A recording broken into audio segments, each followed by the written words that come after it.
This video will show you Cottonwood Pass in its entirety in Colorado, and I wanted to show you this so you could decide whether or not you wanted to take your RV on this route.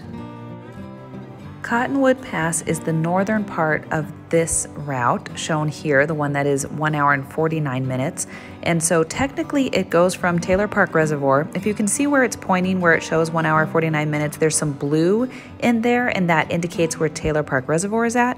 Cottonwood Pass starts at Taylor Park Reservoir, goes up the pass, and then it comes back down on the west side of Buena Vista.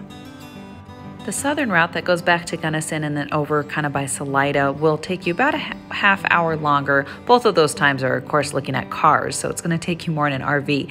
But the other thing is it's a lot more miles. And you still have to go through Monarch Pass, which is not a minor pass by any means either. So these are your two options on getting across this area and across the Continental Divide. The other thing to know is that Crested Butte doesn't really have any RV parks, so you're likely staying off of Highway 135 and probably taking Jack's Cabin Cutoff, which is that road I'm showing you here in yellow that heads up to Taylor Park Reservoir, and there's a lot of national forest there and there's a lot of campgrounds, so that's probably where you're camping. You can even camp at Taylor Park Reservoir, so likely you're camping there anyway. And so if you're already camping and you're already that close, Cottonwood Pass will make more sense for you to take if you're trying to get over to Buena Vista or then over to like 285 and head to Fairplay or back down to Denver or Colorado Springs.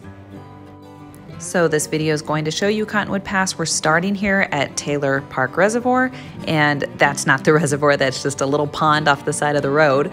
The reservoir is just to the west of this pic, but we happened to see some moose as we were starting our drive, and so wanted to share with you just how much wildlife is up in this area. It's really beautiful. He's apparently not in a good mood, but this is how we start the drive, and you will start taking the highway east.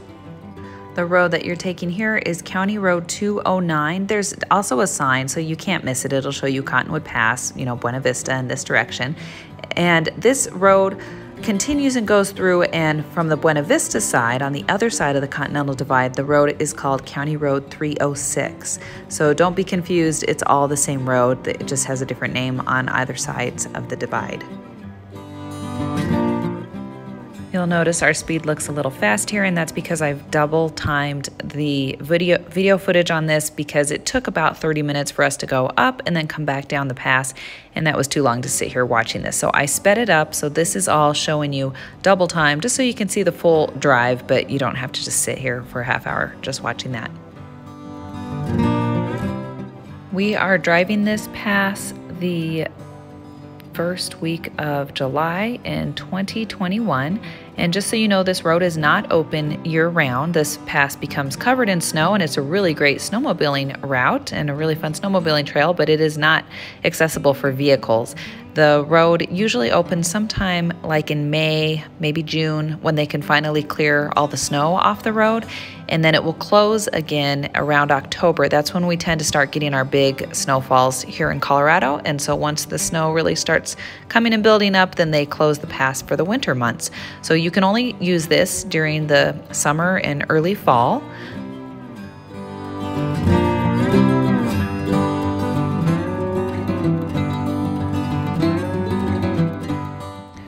Up until fairly recently, this road was just a dirt road that was really popular for off-roaders.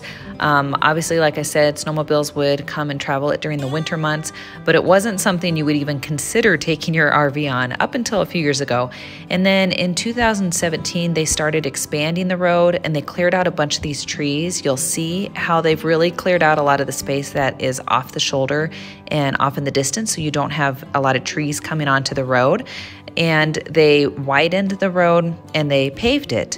And so now it is the second highest in elevation, continuous paved highway improved road that we have in the state, the highest being Trail Ridge Road, which goes through Rocky Mountain National Park. And I think Trail Ridge Road is something like 12,180 feet, and Cottonwood Pass is 12,119 feet. So I mean, we're talking about a very few amount of feet difference in that. So if you've been on Trail Ridge Road, you'll kind of have a feel for what this is like, although you don't necessarily have any of those big, steep drop-offs like you do on Trail Ridge Road. So in some ways, I think this actually might be a little bit easier than traveling on Trail Ridge Road.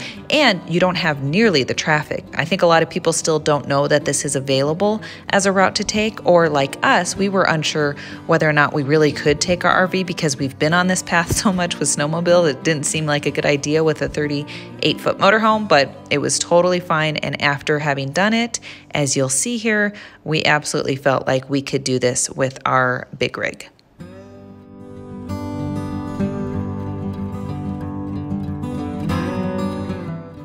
Since this pass is not open year-round, the option that you have if you are traveling in this area during those late fall or winter season months is to take Monarch Pass. Monarch Pass is no joke, and it can be scary even in the summer months. Also, you need to make sure that you know that Colorado is a state that requires chains, so you need to have chains, or you can use auto socks as well in lieu of chains, but you need to have those even with you. Not necessarily on at all times, but you absolutely have to have them with you in case you need to put them on and the chain laws become in effect. Pretty much the way it works is that you're required to have them with you all the way from September until May. So if you're traveling in Colorado during those months and you are in a big motorhome, then you need to have chains because you are unlikely to have massive snow tires or, four-wheel drive on a big motorhome like this. So the requirement is to have chains or auto socks.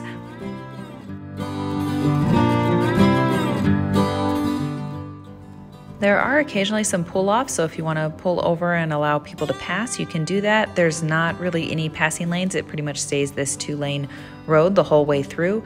We did also notice some people pulled off and camped nearby. Now, this is the San Isabel National Forest, so there may be allowance for camping, but I don't know all the full details on that, so you'll want to look into that ahead of time. I don't know how easy that would and accessible that would be for a large motorhome, but if you have a smaller camper, that might work for you.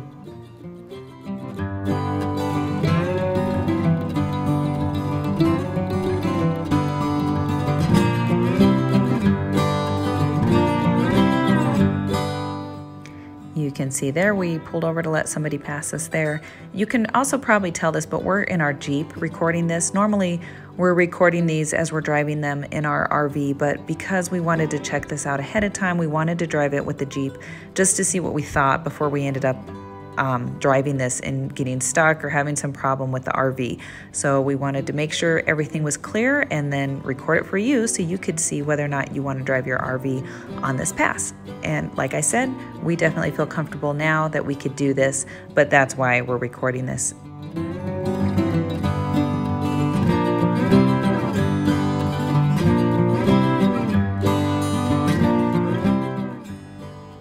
We're starting to get a little bit closer to the top here. I think overall the speed limit was 35 miles per hour, which we were fine doing in our vehicle. Obviously, you might have to go a little bit slower in an RV. And then when you hit these switchbacks, of course, it goes down to like 10 to 15 miles per hour. And certainly want to slow down on that because you can be doing a full 180 in your direction as you're kind of working your way up the last part of the pass, getting up to the point of the Continental Divide.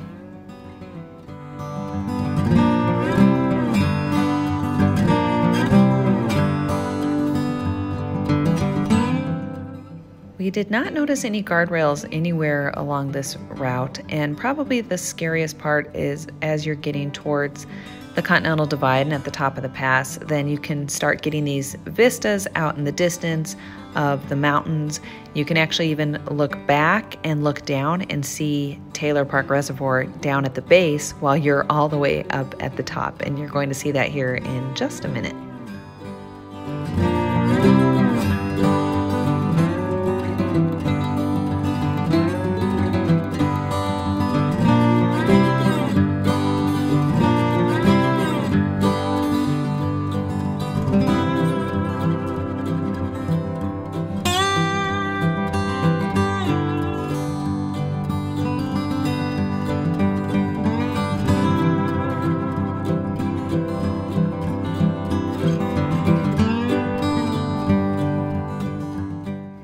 Here's that view looking back down towards Taylor Reservoir.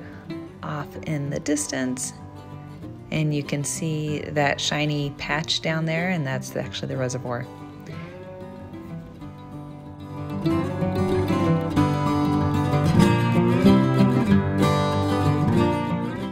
We're now pretty much getting to be above tree line, which is about 11,000 feet, so you can tell we are just about to crest at the top of the pass.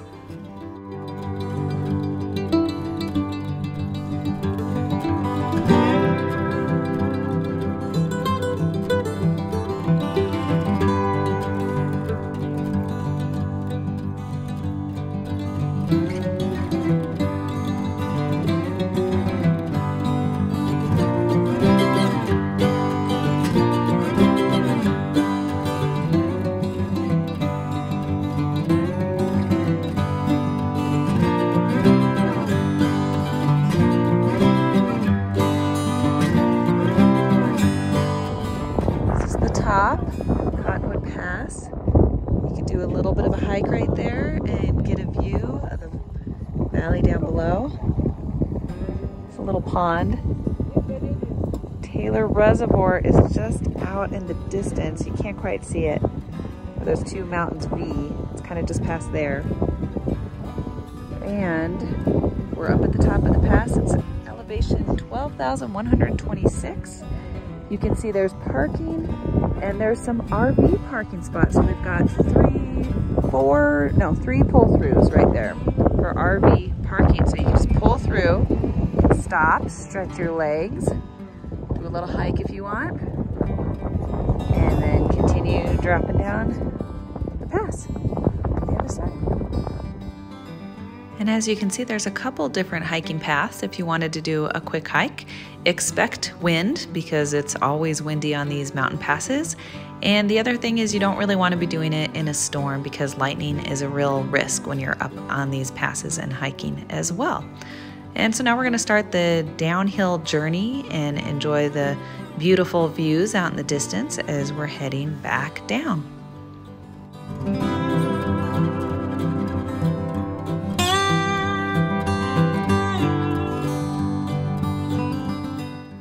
Just like on the final stretch coming up to the pass, you first have some switchbacks to do back and forth, heading back down, and then it really clears up and it's pretty straight going most of the way down.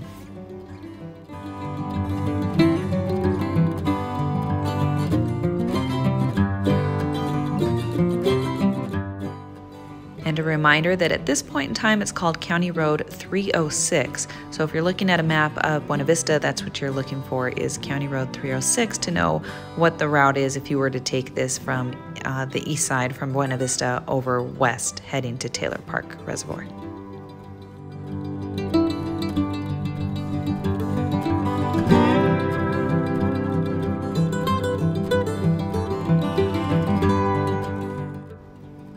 Some other notes I wanted to mention.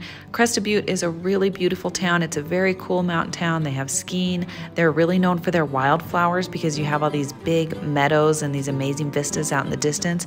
And one of the cool things is that the highway 135 goes into Crested Butte and then it dead ends. And so I think that's a reason why you maybe don't have as much traffic as some of the other mountain towns. It also means that it's a little bit harder to access and that that's why a lot of people love it. But that's also why you'll either need to take this or go back down to Highway 50 from Gunnison and take Monarch Pass to continue across and go over. Buena Vista, on the other hand, is a through road, so you can take that all the way north and start heading back to I-70, or you can continue taking it out over to 285 and get into Fairplay and take that back down into Denver. So there's a lot of different routes where Buena Vista will take you. Buena Vista is a really fun town as well. They've made a lot of improvements in building up kind of the industry and restaurants and breweries and all sorts of fun stuff, especially along the river. Buena Vista is known for the whitewater rafting that really heads out of that area. And then in the winter months, there's really great snowmobiling, and that's because basically you're coming up here to Cottonwood Pass and doing snowmobile journeys and different trails. Buena Vista has all the collegiate peaks, which are 7 different mountain peaks that surround it. Well, they're off to the west of Buena Vista. And so Buena Vista is kind of in some flat land, but you have mountains surrounding you on all sides, and the collegiate peaks are off to the west and just make for some amazing hiking and off-roading and just a lot of great stuff to explore. So that's part of the reason this area is so beautiful in Colorado and why you'd want to be out here traveling.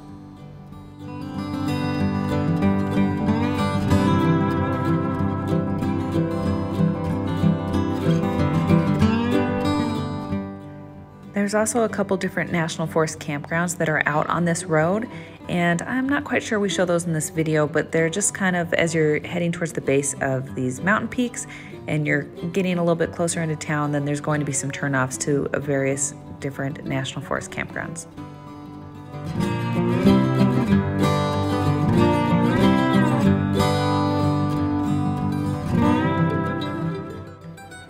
And pretty much with that last turn, we've pretty much made most of the descent. It's now pretty much a straight shot heading into town. Not really much to worry about, not any sort of steep grades or elevation change. And honestly, I don't know what the grade was throughout this road. They never did have anything posted, and I wasn't able to find anything online, but I don't think it's terribly steep. So just be sure that you're in lower gears and you're not relying on your brakes for braking, that you're letting your rig be in lower gears and use that to go downhill. We usually try to stay in second. If we go all the way up into third, then we're having to hit our brakes more often. So if we stay in second, usually we can kind of keep heading down these without having to do much for braking. Hopefully this video was useful to you. You now can see that this is passable in your RV. It will definitely cut down on your time if you're trying to head from Crested Butte and see that area and then continue on heading closer to Buena Vista and not having to head back down south towards like Gunnison. So hopefully this was useful to you. Please give it a thumbs up if it was. If you have any questions, feel free to ask them below and hopefully we have an answer for you. And if you want more content about RV travel, national parks, general driving in a rig, then please subscribe to us. We try to have that content regularly. You can also find us on Instagram and Facebook at RV Homeschool. Thank you so much for watching.